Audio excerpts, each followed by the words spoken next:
Hi, it's Filip with an F from FashionSquared.com at the Clarion Hotel Soho.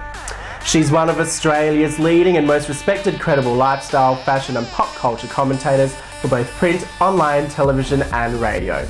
She is currently the contributing editor-at-large on Grazia magazine. Today, we're getting squared with the fashionable lowdown from Melissa Hoyer. Okay, Melissa, let's get straight into some celebrity smack talk. You've interviewed a lot of celebrities, everyone from Naomi Cambell, Kylie Minogue, Sarah Ferguson. Have any of them ever got diva on you? Probably Naomi Cambell has been the worst. I mean, she started off brilliantly, great interview, suddenly she turned. For no reason.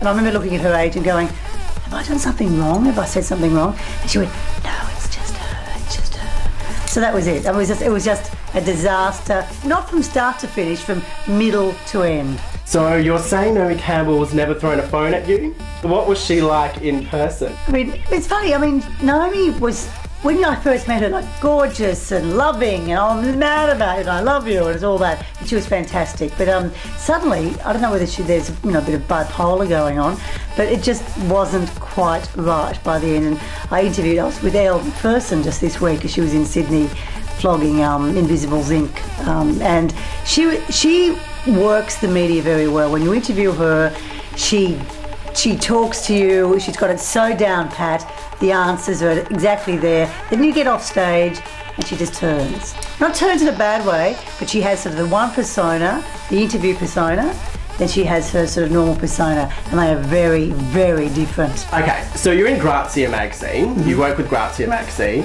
often editing the trends. What would you say some of our top summer trends are? With Grazia, I just work with them, not all the time, because I work with radio and with Channel 7 and a whole lot of things. That's one of my roles. Certainly, I mean, I think the one trend that I think we all know about is colour blocking. I mean, everyone, it's all about putting the most obscure colours together, but in a tasteful way. I think that's probably the one thing that everyone out there is looking at and probably can do, but be really careful in doing it. Are there ever any looks on the runway that you ever go, how the hell did it get there? I think it's funny, when you look at a lot of what the Japanese designers do, when I've ever covered the Paris shows or the Milan shows or New York or anywhere, some designs you look at and think, how is that sort of ridiculous pair of like pants and like a voluminous jacket actually going to sort of relate to the general consumer? How will it go from runway to sort of real way?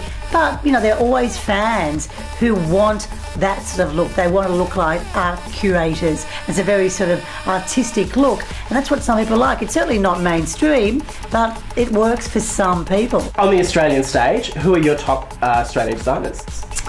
I think at the moment what I'm really loving seeing, I really love what Alex Perry has done with going from basically being this designer who did red carpet dresses, and he's really evolved and made his brand very accessible to everyone. I think that's a very, very smart move. I do love what Colette Jennigan does. I love Kirley Johnson.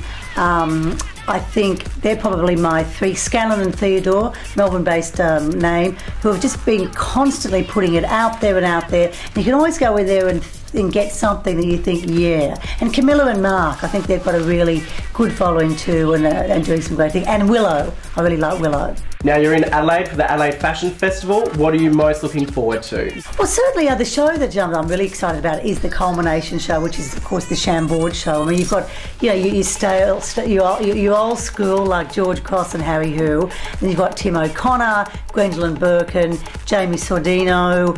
A really nice bunch of quite disparate designers. But I actually like those sort of shows where you suddenly see the old school merging with the new school. I think that's what fashion's about, that beautiful evolution and that sort of involvement of the old with the new. If there's more you'd like to learn or quiz Melissa on, you can tweet her, and just keep tuning in to FashionSquared.com.